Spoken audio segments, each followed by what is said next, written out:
how does the architecture like go into your creative process? Like, it seems like you pull from different things, Yeah. draw. It's mad because So what that are all came, the steps yeah. behind the pie, basically? So that came about from, um, you hear a lot of chefs kind of talk about, I mean, Tommy is probably a great example, Tommy Banks, right? Grew up in the countryside, surrounded by farming. I think his father is in farming, right? Mm, mm. I think so. Yeah, And they're a farmer. Yeah, yeah, and yeah. you know, Tommy probably, genuinely grew up pulling vegetables out the ground, right? And surrounded by that sort of wonderful agriculture. And that's something for him that's a deep rooted connection in his food. And you can see it when you eat in his restaurants. It's amazing. I grew up in Southeast London, right? Had that. When I was young, I look forward to, McDonald's Happy Meals and sort of going out and sort of being naughty on buses and stuff. But being surrounded by that style of food wasn't there. That connection wasn't there. So when I hear about chefs talk about terroir and the connection to the land and stuff, I'm like envious of that. But I was like, how do I anchor my food where I live? And I do that through my other passion, which is architecture and design. So it was taking inspiration from the buildings around me, whether that would be, the British Museum or, whether it's, the Freemasons Hall. And actually, I worked on a really fun project a long time back where I got in contact with a guy who's a mudlarker. You know, mudlarking?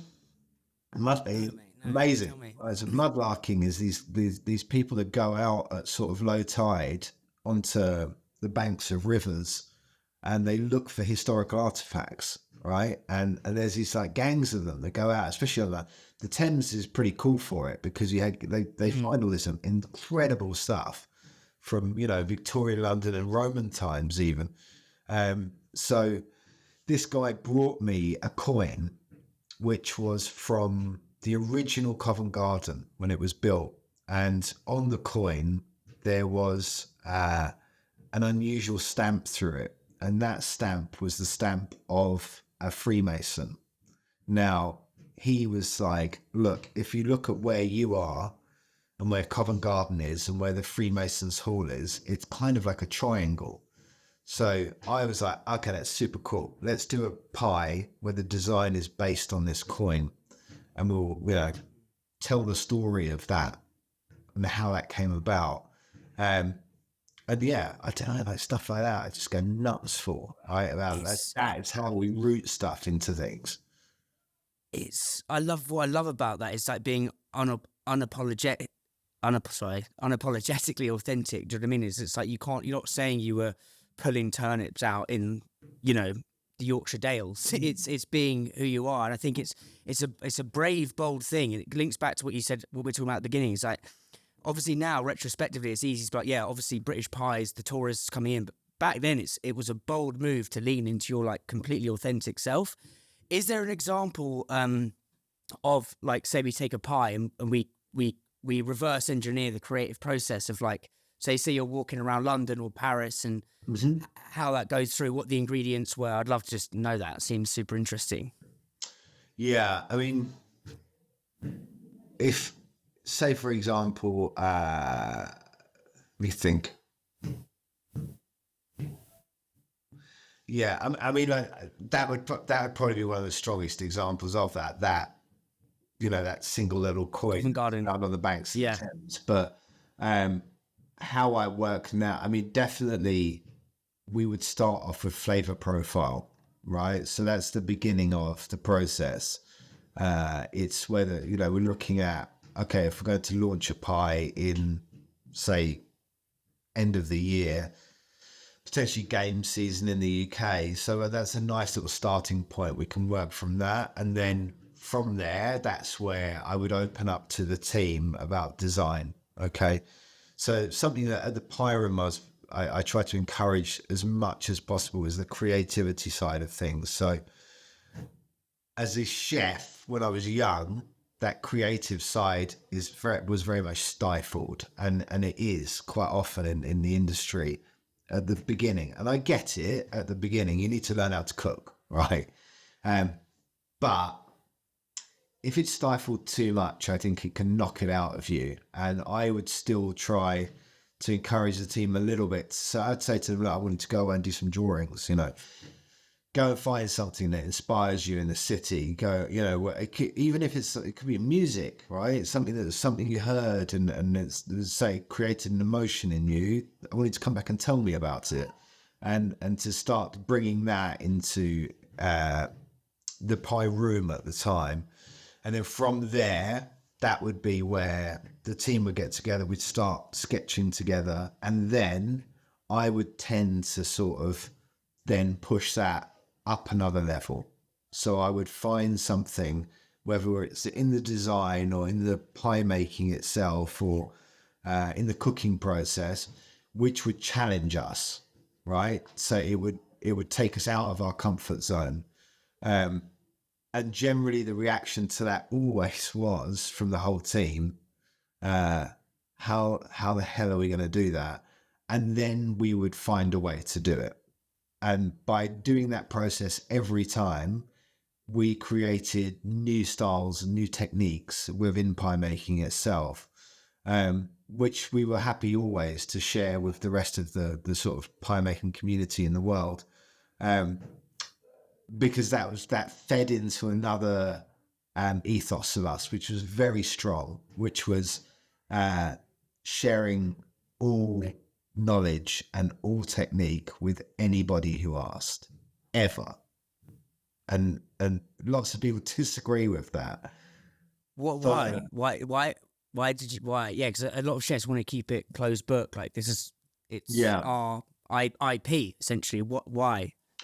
Because there's a very strong example of this, and it's if you look at the explosion of sort of the Nordic dining scene, and then after that, the rest of Europe blowing up in terms of Michelin-starred restaurants and skill and technique, and it just exploding in Europe, and France falling behind, right? And the reason for that was there was a period of time where chefs were all across Europe doing collaboration dinners, sharing knowledge, inviting stagiaires into their kitchen, being very open. And in France at the time, they were still very, no, this is our recipes, this is our knowledge, this is a secret. And what happened was Europe moved very quickly ahead. The rest of Europe, moved very quickly ahead. And things have changed now. France definitely caught up again. But I saw that happening and I knew there was something to that. But also, the way I explained it to the team was, look, tell me what's the worst that can happen if I invite a chef in here and say, okay, in the next 3 days, I'm going to show you every single technique and skill and bit of knowledge that I have on this specific, cooking style. What is the worst thing that can happen? And they'd all say, well, he'll go away and he'll do it better than you. And I was like, yeah, but that's not a bad thing, right? It's not a bad thing because it means that I constantly have to evolve and push myself and do better and always strive to be on top. Otherwise, we just sit at this level. It's very comfortable, and potentially the others just rise up above you anyway. So it's about creating competition and making sure that there's always this drive to be better, to learn and to create new things. So, and it makes people come and say, I want to learn, I want to learn, I want to learn. So yeah, it was this ethos that we put in, and it worked really well for us. Mm. Yeah, that's why I love doing these conversations. You learn so much that you don't expect to learn, but almost creating your own competition to keep pushing you up is mad. Is there an example of that where someone came in and then they did their own pie and then that forced you to push harder? Yeah, I mean, definitely. I mean, you know, we would invite. So we started doing an old school French style of pie called pâte en croûte, right? Which is it's a really interesting sort of rectangular cold pie, which has a jelly in it, and traditionally, you know, a peasant dish. It was made of pork, foie gras. That doesn't sound like peasant, but it was back in the day, and like the trimmings of pork and foie gras, and then wrapped in pastry and then a pork jelly. And over the years become extremely elaborate and extravagant and beautiful and detailed in terms of making it. And there's a world championship. And yeah, we would there was this weird little world when we started doing it of a small handful of chefs around the globe who were all trying to learn this technique, because in France they were very closed off about the technique. It was very secretive. So we were sort of learning from each other, and I think in the pie room, because we were making it every day at the pie room, we got quite far ahead, and that was when chefs would come and we would share that knowledge with them, and it would be, you know, kind of unusual things that I learned. Sometimes I would feel like, okay, everyone's caught up with us. What can I do to push things forward again? Right? Not to show everyone, but just to like put myself mentally in a place where I'm sort of like, no, we're okay. We're cracking on. So I did a dinner with Tom Kerridge, and Tom said to me, look, it's going to be 12 guests. It's very sort of small private dinner. Is there any chance you could do something kind of fun for the evening? Something a bit unusual. So I went away. I said, yeah, leave it with me. I'm going to do something. And I had seen this technique done maybe in the 70s, where that style of rectangular pie, they would slice it, and I'll draw this because it makes more sense to draw it. In the center of the pie, if you had a slice, would be a sausage, right? So there'd be a slice of sausage there.